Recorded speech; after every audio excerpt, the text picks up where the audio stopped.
ഇന്ന് പടവാളും പടച്ചട്ടൊക്കെയായിരുന്നു പ്രോപ്പർട്ടി ആയിട്ട് വേണ്ടിയിരുന്നത്. ബിക്കോസ് സർക്കാർ ഗവർണർ പോര് തുടങ്ങി മക്കളെ. അപ്പൊ കൂരായണം ഇന്ന് അവതരിപ്പിക്കുന്ന കഥയുടെ പേര് ഗവർണർ വേഴ്സസ് സർക്കാർ 2.0. 2.0 എന്ന് എങ്ങനെ പറയും? അല്ലത് ഇന്ന് എന്തെങ്കിലും തുടങ്ങിയതല്ലോ. 3.0 4.0 സർക്കാർ വേഴ്സസ് ഗവർണർ, അത് മതി.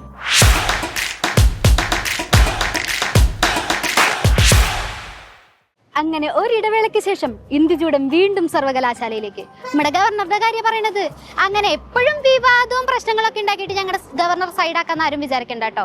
അങ്ങനെ ആളും ആരവുമായി ഗവർണർ സർവകലാശാലയിലേക്ക്.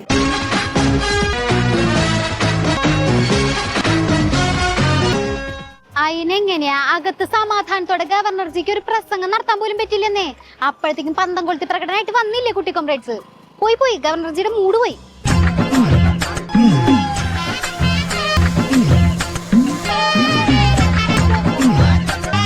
ഇനിമിണ്ടാണ്ടിരിക്കാൻ പറ്റില്ല. മൂപ്പര് കരിപ്പായ പിടിച്ചാ കിട്ടില്ലെന്നറിയാലോ. ഗവർണർക്ക് സുരക്ഷാ വീഴ്ച ഉണ്ടാവുന്നു പറഞ്ഞ് രാജ്ഭവൻ നാവ് വായിൽ കിട്ടുള്ളൂ. അപ്പോഴത്തേക്കും തുടങ്ങിയില്ലേ അടുത്തത്. No, what is my role? Why you are asking this question to me? Go and ask the police commissioner. How do I know? I am addressing a meeting. പിന്നല്ലാണ്ട് പ്രതിഷേധിച്ചവരെ അറസ്റ്റ് ചെയ്യാത്തത് എന്താന്ന് ഗവർണറോടാണ് ചോദിക്കേണ്ടത്. പോയി police കമ്മീഷണറോട് ചോദിക്കടോ. You are not interested. Please listen to me now. You have asked the question. You are not interested in an academic seminar. The number of people who are attending. You are always interested in disruptive activities. Yes, you are. ഗവർണർജി കൂൾ നമുക്ക് പരിഹാരം ഉണ്ടാക്കാന്ന്. ഇപ്പൊ വന്ന് ഗവർണർക്ക് പുറത്തിറങ്ങി നടക്കാൻ പറ്റാത്ത അവസ്ഥയല്ലോ. ഗവർണർ എന്ന് പറഞ്ഞാൽ നിസ്സാര പദവിയൊന്നല്ലല്ലോ. സുരക്ഷയെ കുറിച്ച് വിലയിരുത്താനും ഇതൊക്കെ നോക്കിയെടുത്താനും ഇവിടെ ആരും ഇല്ലേ. ഒരു നേരത്തെ ആഹാരം കൊടുക്കണമെന്ന് ഒരുപാട് നാളുണ്ട് ആഗ്രഹിക്കുന്നു. പണിയൊക്കെ എനിക്ക് തീറ്റാവനും. അപ്പൊ ഞങ്ങളുടെ ഗവർണർജി അടുത്ത പരിപാടിക്ക് പോവാണ്. Come on, follow me. അപ്പൊ അടുത്ത പരിപാടി തിരുവനന്തപുരത്ത് ഒരു സ്കൂളിലെ വാർഷികാഘോഷ ചടങ്ങാണ്. അല്ല, അതിനെനിക്ക് പോവാൻ പറ്റുമോ? എന്റെ ഡ്രസ്സിന്റെ കൈയിന്റെ കളർ കറുപ്പല്ലേ? എന്താന്നാ? അപ്പൊ നിങ്ങളൊന്നും അറിഞ്ഞില്ലേ? ഗവർണർ പങ്കെടുക്കണോണ്ട് അവിടെ വരുന്നവരൊന്നും കറുപ്പ ഡ്രസ് ഇടാൻ പാടില്ല എന്നാണ് സ്കൂൾ പറയുന്നത്.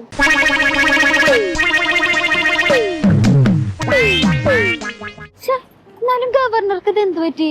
മുഖ്യമന്ത്രിക്കായിരുന്നല്ല കറുപ്പിനോട് അലർജി. ഇപ്പൊ ഗവർണർക്കും തുടങ്ങിയ. പണ്ടൊക്കെ കറുപ്പ് കണ്ടവിടെ എന്തായിരുന്നു പുകില്. ഈ കറുത്ത മാസ്ക് തന്നെ ധരിക്കണം എന്താ നിങ്ങൾക്ക് ഇത്ര നിർബന്ധം? കറുത്ത ഷർട്ട് ഇട്ടിട്ടേ പോകണ്ടെന്നുള്ളതിന് എന്താ ഇത്ര നിർബന്ധം? നിങ്ങൾ ഇതുവരെ കറുത്ത മാസ്ക് ധരിച്ചിരുന്നു? കറുത്ത കാറ്, കറുത്ത മുടി, കറുത്ത ടാങ്ക്, കറുപ്പ് മൊത്തം പ്രശ്നമായിരുന്നില്ലേ? അതിനെതിരെ ആഞ്ഞടിച്ച ആളല്ലേ ഗവർണർജി. എന്നിട്ട് മൂപ്പർക്ക് പെട്ടെന്ന് എന്ത് പറ്റിയാവോ? It is on record that people have been arrested for Facebook posts. People have been arrested for wearing black shirts. Not even black flag. ഇങ്ങനെയൊക്കെ ചോദിച്ചിട്ട് നിങ്ങൾ ഇപ്പൊ ആളാകെ മാറിപ്പോയി. School has its own uniform. അത് തന്നെ. സ്കൂളിലേക്ക് എന്തിനാണ് കറുത്ത ഡ്രസ് ഇട്ടിട്ട് വരുന്നത്? സ്കൂളിൽ യൂണിഫോം ഇല്ലേ? അച്ചടക്കമുള്ള കുട്ടികൾ യൂണിഫോം ഇട്ടിട്ടാ വരുന്നത്. I'm not aware. So if there is a complaint, then definitely it can be looked into. I see. കറുപ്പിന്റെ കാര്യം സ്കൂള് പറ്റിച്ച പണിയാണെന്നേ. വെറുതെ നമ്മള് തെറ്റിദ്ധരിച്ചു. അല്ലെങ്കിൽ കറുപ്പിന്റെ കാര്യത്തിൽ ഞങ്ങളുടെ മുഖ്യമന്ത്രിയുടെ തട്ട് താണെ ഇരിക്കും. അതിൽ കൈയെടുക്കാൻ ആരും സമ്മതിക്കില്ല.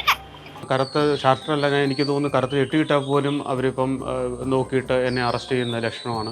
ഞാൻ സ്റ്റേഷൻ വിളിച്ചപ്പോഴും തന്നെ പറഞ്ഞിരിക്കുന്നത് കറുപ്പുമായിട്ട് വന്നു കഴിഞ്ഞാൽ അറസ്റ്റ് ചെയ്യുന്നതാണ്. മുഖ്യമന്ത്രി എന്ന് പറയാൻ പാടില്ല. എൻ്റെ രാജാവിന് വേണ്ടി ഞാൻ ഈ രാജാവിന് ഏറ്റവും ഇഷ്ടപ്പെട്ട കസേര വരെ വരുത്തിയിട്ടുണ്ട്. ഇനി ഗവർണർ സർക്കാർ പോരിനിടയിൽ ഒരു ട്വിസ്റ്റാണ്. അതിനു മുമ്പ് ചെറിയൊരു ഇടവേള സർക്കാർ ഗവർണർ പോരിന്റെ കണക്കെടുക്കാന്നുണ്ടെങ്കിലല്ല നമ്മളെ കിളി പോവും. അതിങ്ങനെ കാണ്ടം കണക്കൊക്കെ എടുക്കല്ലേ. സർക്കാരിനോട് വേണമെങ്കിൽ ഗവർണർ റോഡിലേക്ക് മാറിയിരിക്കുന്നു, ഗവർണറോട് വേണമെങ്കിൽ മുഖ്യമന്ത്രിയും ടീമും മാറി നിൽക്കുന്നു. രണ്ടാളും പൊതുവേദിയിൽ ഒരുമിച്ച് വന്നിട്ടുണ്ടെങ്കിൽ മുഖം വീർപ്പിച്ച് നിൽക്കുന്നു. അങ്ങനെ എത്ര പണക്കങ്ങൾ.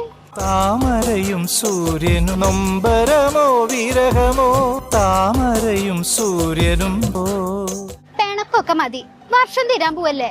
ക്രിസ്മസും ന്യൂ ഇയർ ഒക്കെ അല്ലേ വരുന്നത്. നമുക്ക് എല്ലാവർക്കും ഒരുമിച്ച് അടിച്ചു പൊളിച്ച് ആഘോഷിക്കാന്നേ. പിണക്കം തീർക്കാം. മുഖ്യമന്ത്രിക്ക് വലിയ ഇൻട്രസ്റ്റ് ഒന്നുമില്ലെങ്കിലും ഞങ്ങളുടെ ഗവർണർജി അങ്ങനെയല്ല കേട്ടോ. അപ്പൊ ക്രിസ്മസ് വിരുന്നിനായി എല്ലാവർക്കും രാജ്ഭവനിലേക്ക് സ്വാഗതം.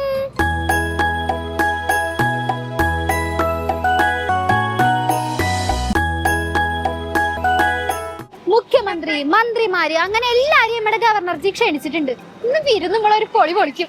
ഗവർണറുടെ ക്രിസ്മസ് വിരുന്നിൽ പങ്കെടുക്കാതെ മുഖ്യമന്ത്രിയും മന്ത്രിമാരും. സർക്കാരിനെ പ്രതിനിധീകരിച്ച് ചീഫ് സെക്രട്ടറി മാത്രമാണ് എത്തിയത്. സർവകലാശാലകളിലെ ഗവർണറുടെ ഇടപെടലിൽ അതൃപ്തി തുടരുമ്പോഴാണ് മുഖ്യമന്ത്രിയും മന്ത്രിമാരും വിട്ടുനിന്നത്. ആഹാ, അത് ശരി. സർക്കാരിന്റെ എത്ര പരിപാടിയിൽ ഗവർണർ നിങ്ങൾ ഒഴിവാക്കിയിരിക്കുന്നു. നിങ്ങൾ തമ്മിൽ എന്തൊക്കെ പ്രശ്നങ്ങളുണ്ട്. എന്നിട്ട് അതൊന്നും വകവെക്കാണ്ട് ക്രിസ്മസ് വിരുന്നിന് ക്ഷണിച്ച ഗവർണറെ നിങ്ങൾ എല്ലാരും കൂടെ ബഹിഷ്കരിച്ച് ഒറ്റപ്പെടുത്തിയില്ലേ? നന്നായിണ്ട് കേട്ടോ, നന്നായിണ്ട്. ഒരു ജനാധിപത്യ രാജ്യത്തില് വിവാദവും പ്രതിഷേധവും ഒക്കെ ഉണ്ടാവുന്നത് സ്വാഭാവികമാണ്. പക്ഷെ അതിന്റെ പേരിൽ വിരുന്നും സൗഹൃദമൊക്കെ ബഹിഷ്കരിക്കുന്നത് കഷ്ടാണ് കേട്ടോ. ആ ഇരട്ടച്ചെങ്കിലും ഒരു ചങ്കിലെങ്കിലും കുറച്ച് സ്നേഹം ഉണ്ടെങ്കിൽ ഇങ്ങനെ ചെയ്യില്ലായിരുന്നു. ഇനിയിപ്പോ അടുത്ത വിരുന്നിന് നോക്കാം.